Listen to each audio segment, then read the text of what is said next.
السلام علیکم dear friends, السلام علیکم۔ میرا پاکستان بھائی صفدر رہا۔ آپ نے دیکھ لیا ہوگا کہ اس وقت فیض آباد کے اوپر لوگوں میں جو جمع بخوری ہے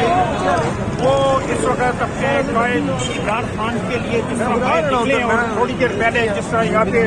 ٹیئر گیس ہوئی ہے اور بارڈر کے اوپر ایک سائڈ پہ راولپنڈی کے لوگ تھے اور دوسری طرف پولیس والے جو اسلام آباد سائڈ پہ کھڑے تھے، لیکن آج جس طرح لوگوں کا کوئی لیڈرشپ اس وقت نہیں تھی، اب لوگوں نے آنا شروع ہوا ہے، جیسے راشد شفیق ہے اور دوسرے لوگ جو ہیں، اور جو پنڈی کی قیادت ہے وہ پنڈی اور اسلام آباد کی قیادت سمجھائی ہوئی ہے۔ لیکن میں آپ کو بتاؤں کہ جس طرح ہر عام لوگوں میں جو اس وقت جوش و خروش ہے وہ بڑا انبلیویبل، اور وہ لگتا ہے کہ اگر ابھی ان کو جب کال ملے گی فرام ہائی سائڈ، لیڈرشپ کی طرف سے، عمران خان صاحب کی طرف سے، تو میرے خیال میں یہاں راولپنڈی ہی میں ہی اتنے لوگ نکل آئیں گے کہ شاید کوئی ضرورت اور پاکستان سے نہ پڑے۔ لیکن ابھی جو خبریں آ رہی ہیں پاکستان کے دوسرے شہروں سے، وہاں پر بھی لوگ جو ہے وہ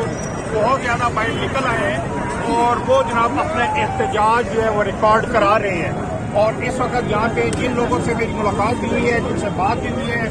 مطلب I tell you one thing کہ یہاں پر ایک کامن مین جو ہے، چاہے وہ بچہ ہے، جوان ہے، بلکہ ایون آپ بلیو کریں کہ یہاں پر 80 سال اور 90 سال کے قریبی میں نے آپ سین مینی پیپل جن کے جذبات جو ہیں وہ اس قدر اپنے قائد کے ساتھ ہے کہ لگتا ہے کہ وہ جو کہتے ہیں کہ جمہور کی جو آواز ہے اس کے اوپر لبیک کہنا پڑتا ہے۔ اور دوسری بات ایک اور، چونکہ موجودہ حکمران میں چور ڈاکو لٹیرے ہیں اور یہ لوگ پڑھے لکھے نہیں ہیں، یہ تاریخ سے واقف نہیں ہے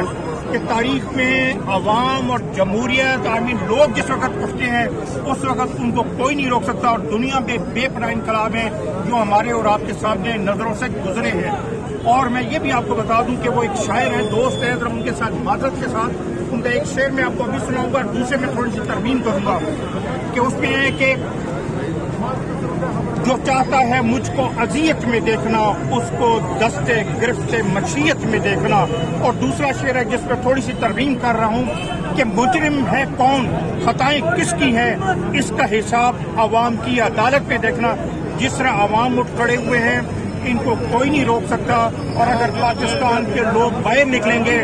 تو نہ تو کوئی فورسز اس کو روک سکتی ہے، نہ پولیس روک سکتی ہے۔ الٹیمیٹلی لوگوں کا جو حق ہے اور جو ان کی آواز ہے، جو ان کا مطالبہ ہے، وہ ان کو ماننا پڑے گا۔ اور اس وقت